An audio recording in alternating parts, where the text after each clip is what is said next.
os pastores evangélicos, eles querem bater o martelo com o versículo, né? Você diz assim para eles: olha, essa ceia que vocês oferecem dentro do templo religioso, chamada igreja evangélica, isso não é a Santa Ceia do Senhor. Porque a Santa Ceia do Senhor não é isso. Ah, mas está lá o cálice e o pão. Sim, existe o cálice e o pão na Bíblia. E mesmo que esse cálice e esse pão tivesse sendo oferecido dentro das igrejas evangélicas, estaria errado chamar de ceia.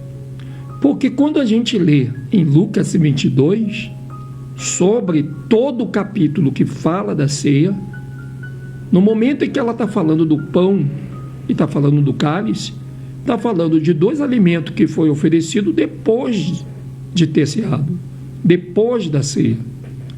E a ceia está no mesmo capítulo 22, mais um pouquinho acima, que você vai ler lá, que é a Páscoa. O que é a Páscoa? A Páscoa é um cordeiro.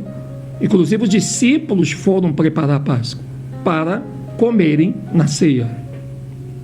Então, quando você entra numa igreja evangélica, iludido pensando que você está tomando a ceia da Bíblia, você não está.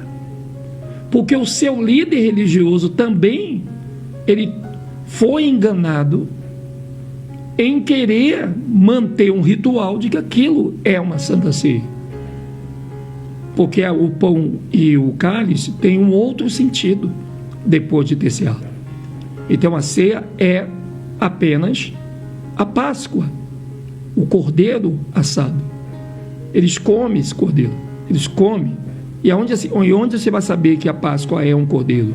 Quando você pega o livro de Êxodo, no Velho Testamento, no Antigo Testamento, lá na saída do Egito.